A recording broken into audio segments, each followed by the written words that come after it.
The general shape of the hyoid bone is a U shape. It is a bone located between the larynx and the mandible. The general importance of the hyoid bone is to connect the floor of the oral cavity and the larynx. The general structure of the hyoid bone consists of the body, the lesser horn, here there is also another lesser horn, and then the greater curvature, which is called the greater horn or cone. The hyoid bone develops from the second phalangeal arch, which is referred to as the hyoid arch, or the Rechates cartilage. This cartilage is the derivative of the hyoid arch, together with the mesoderm. Remember that the mesoderm of the hyoid arch gives rise to muscles such as stapedius, thyroid, and the posterior pili of digastric muscle.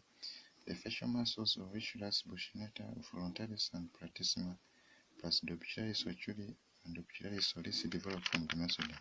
But the cartilage rod, which develops from the neural crus cell, gives rise to the hyoid bone.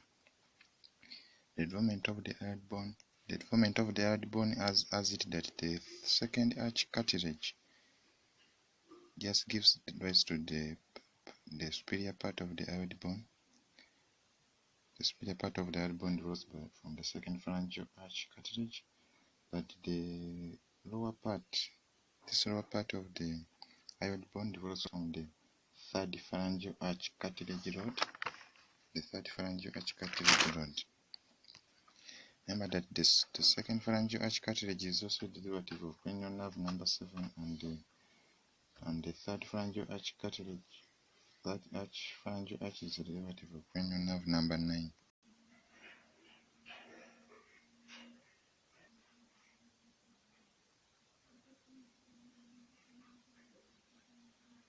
After a specific derivation whereby the superior part develops from the second phalangeal arch and the inferior part develops from the third phalangeal arch, the hyoid bone then develops by endochondral ossification beginning week 5 of fetal life. The greater horns from the third phalangeal arches, as I've said, but the lesser horn from the second phalangeal arches, as I've said.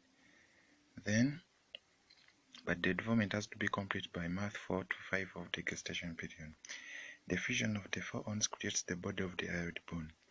The greater corner horns are the first to be ossified, having 2 ossification centers, one in each cornu or horn, followed by the body again having 2 ossification centers.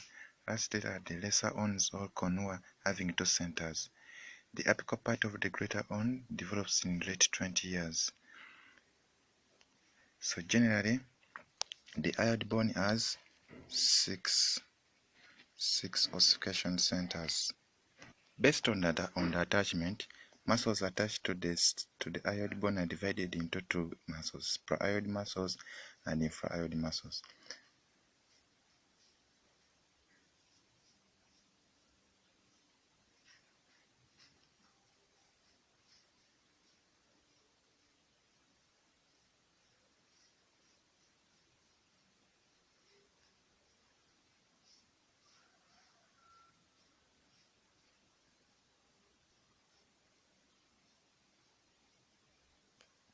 And for infrahyoid muscles, we have omohyoid,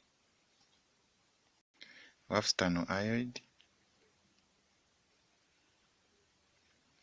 sternothyroid, and thyrohyoid.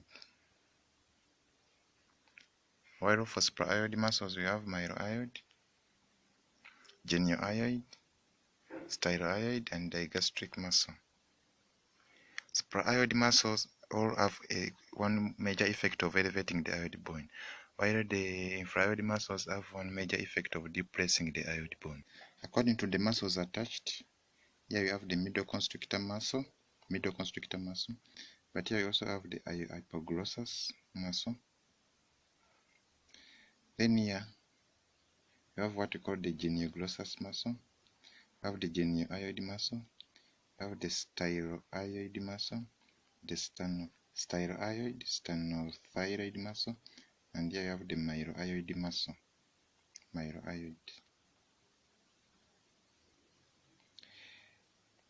All the suprahyoid and infrahyoid muscles are extrinsic muscles of the hyoid bone, but you have intrinsic muscles of the hyoid bone, and these include the styloglossus, the genioglossus, the hypoglossus, or what we call the hyoid grossus and the parietal grossus.